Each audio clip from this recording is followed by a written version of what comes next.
1, 2, 3, go! What is up mga kalokal? Papunta nga pala kami ng Gospel Boys sa Coto Kids, Masinloc, Zambales na kung tawagin ng iba ay Coto Mines.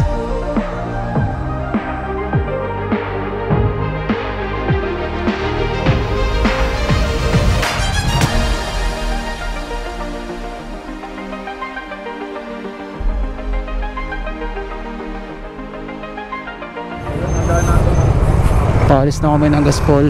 Ang oras ng biyahe namin ay 1 AM ng madaling araw, pero nakaalis na kami ng 1:30. Syempre Pinoy tayo eh.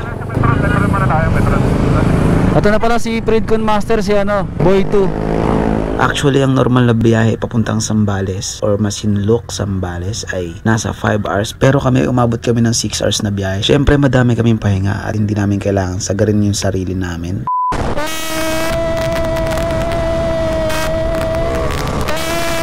First stop over dito sa Santo Tomas, Pampanga. And chill ride lang kami ngayon, hindi kami backpack ngayon kasi adventure lang yung trip namin ngayon.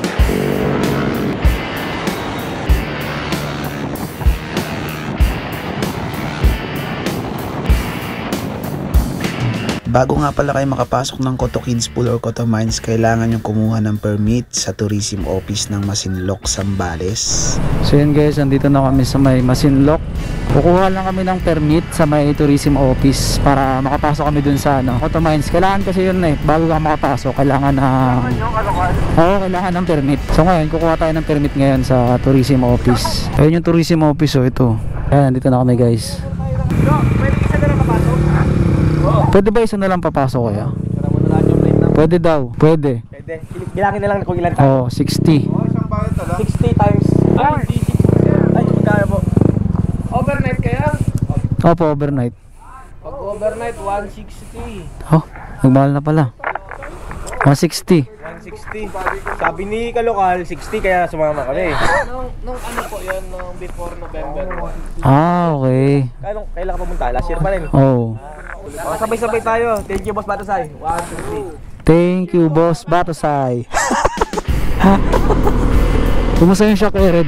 Ganda lang yung setup mo dito po. Akin din. So, yun lang po ko. Nagkatanap po yung ulang turun ko nyo ba? First checkpoint. Pinatira. Pagpasya kayo. Siyam kami lahat na. At syempre bago kayo bumiyahe pa Coto Mines ay kailangan nyo munang i-sure na kondisyon ng inyong motor. Change oil ko muna at syempre tinono ko rin ang aking TRC suspension na fully adjustable. At sobrang na-enjoy ko ang suspension ng TRC kasi nga napakadaming bato sa daan sa Coto Mines pero parang wala lang dahil sa suspension na gamit ko. Speaking of daan ng Coto Mines, dito kayo mahihirapan kasi almost 24 kilometers na lubak-lubak o rough road. Puro bato at buhangin lang ang makikita mo. Bakit?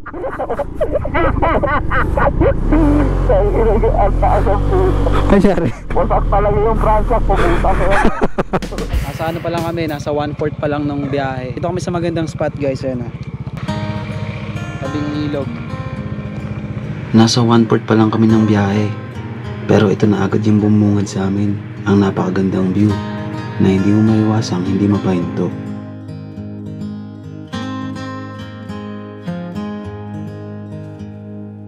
Siyempre dun sa 24 kilometers na yun ang dami namin pahinga. At siyempre mabagal lang ang takbo dahil first time nga ng iba kong kasama. Pero worth it yan kapag nakapasok ka na sa loob.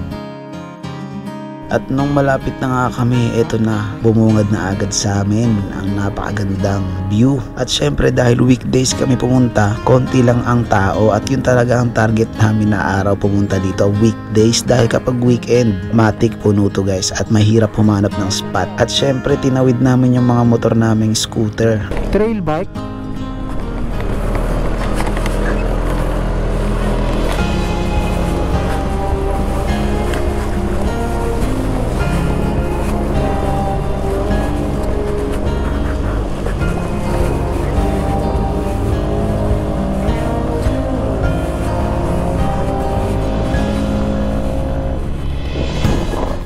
So yun guys, nakarating na kami ng Coto Mines. And tinawid namin yung mga motor namin dito. Ayan o. Lagay mo. Okay. Ay. So ngayon, luluto muna tayo. Kasi gutom na ako eh. Lutuin na yan.